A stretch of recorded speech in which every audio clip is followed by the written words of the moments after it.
दोस्तों, फ़हीम अशरफ का एक इंटरव्यू वायरल हो रहा है जिसमें उन्होंने पाकिस्तान का असल सच्चाई बताया है। उन्होंने बोला कि डोमेस्टिक क्रिकेट में वो अंपायर्स के साथ दोस्ती कर लेते हैं, फ़ोन नंबर एक्सचेंज होता है और उसके बाद वो उनके फेवर में डिसीजन देते हैं। उसके बाद प्लेयर्स उनका देखभाल करते हैं।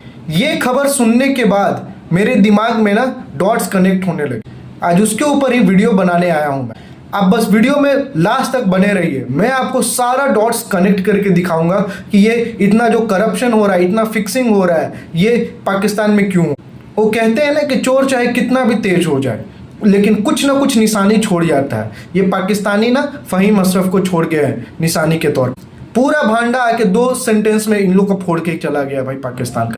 मुझे समझ नहीं आ रहा है कि ये फ़हीम अशरफ हिम्मत कैसे किया बोलने का भाई। चाहे तो उसको इतना समझ में आ गया कि उसका पाकिस्तान में अब कोई करियर नहीं है, वो विदेश में जाके कहीं शिफ्ट होने वाला। ये पाकिस्तानी यही करते हैं, जब करियर ख़त्म हो जाता है इनका तो ये जाके ऑस्ट्रेलिया या इंग्लैंड में जाके शिफ्ट हो जाते हैं। मुझे ना और कोई रीज़न समझ में नहीं आ रहा है कि फ़हीम अशरफ ने इतना बड़ा खुलासा क्यों करा। खैर, उससे हमें कोई लेना देना नहीं। आप बस ध्यान दीजिएगा जो मैं डॉट्स कनेक्ट करने का कोशिश कर रहा हूँ। आप सभी लोग देखें हैं मोहम्मद रिजवान को, जब भी वो बॉल पकड़ता है तो उछलता कूदता है। अब समझ में आया कि वो हर बॉल पे उछलता कूदता क्यों है। वो ना सारे इंटरनेशनल अंपायर्स को ना डोमेस्टिक वाला ही अंपायर समझ के रखता था कि बस बॉल लेके उछल लो और आउट दे देगा। तो पहला डॉट तो ये समझ में आ गया कि रिजवान का ये चाल रहता था।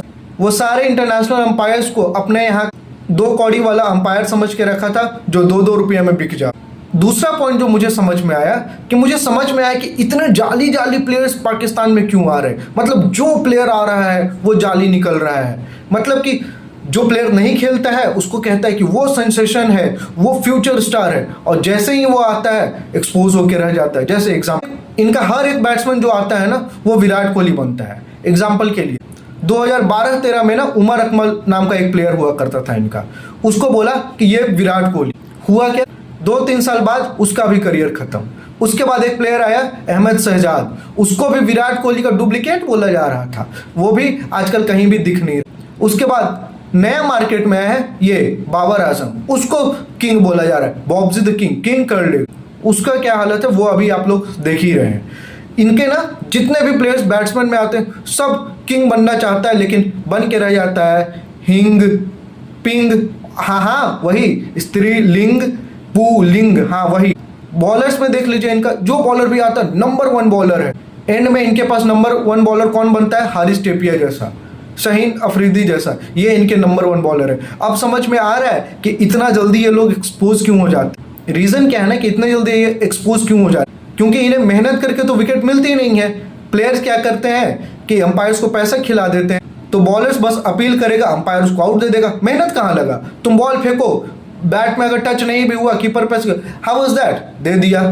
छाती पे बॉल लगता होगा, बॉलर्स अपील करता होगा, अंपायर आउट देता होगा। उसी तरह से बैट्समैन अगर अंपायर को पैसा खिलाया है तो बैट का इतना मोटा एज भी लगा हो तो अंपायर को सुनाइए नहीं देता हो। बोल्ड होता होगा यहाँ पे प्लेयर तो वो अंपायर बोलता होगा कि नो बॉल है, कैच पकड़ता होगा तो नो बॉल है। समझ लो सिस्टम। देखिए, आप डॉट्स को कनेक्ट करने का कोशिश कीजिए कि इतने नंबर 1 प्लेयर आ कैसे रहे पाकिस्तान में, चाहे वो नंबर 1 बॉलर हो चाहे नंबर 1 बैट्समैन।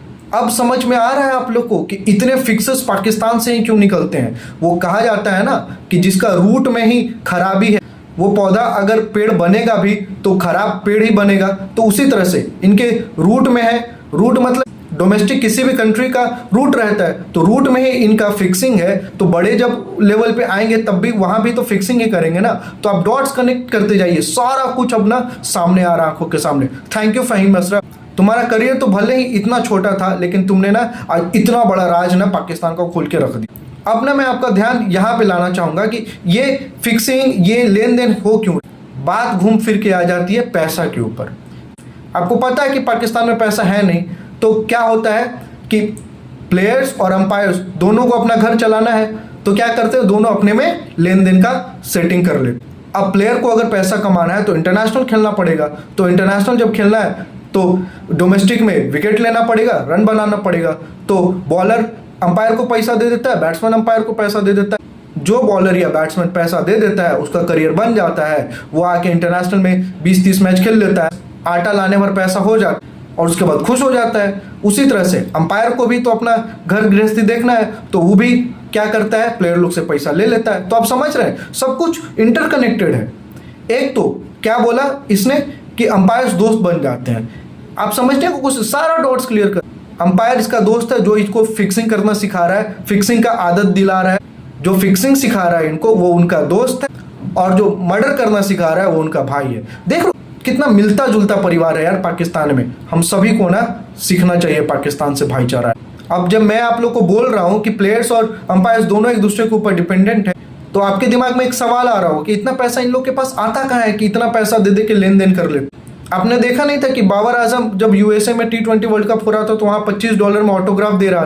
तो ये पैसा वही सब चीज़ से तो लाते हैं। कोई प्लेयर्स जाके टेप बॉल में खेल लेता है, सट्टा लगा लेता है, तो वहाँ से जो पैसा आ जाता है 5 रुपया 6 रुपया, तो 2 रुपया उसको दे दिया, 2 रुपया इसको कमा लिया, 2 रुपया में आटा आ गया। ये सब कर करके ये लोग काम चल रहा है इन लोग का।